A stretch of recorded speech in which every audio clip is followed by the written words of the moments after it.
वो है जो भी अपनी बातें बताता हो। लोगों आओ मैं बताऊं मुत्तकी कौन, कौन मुत्तकी है, कौन फकीर है, कौन इंसान है, कौन शैतान है।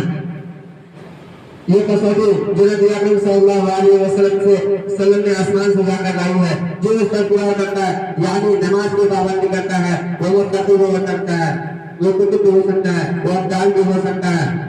अगर कोई नमाज नहीं पढ़ता तो उसका जुम्मा हुक्म जारी रखना कुछ काम का नहीं, जारी रखना कुछ काम का नहीं।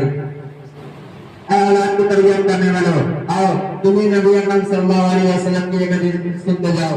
जब 7 साल का हो जाए तो उसको नमाज का हुक्म दो, जब 10 साल का हो जाए तो सलाह की सूरत में उसकी पिटाई की जाए। हजरत सुलेमान की तारीफ फरमाते हैं ये हदीस इस बात पर दलालत करती है कि बच्चा इस हाल में बालिग हुआ हो कि वह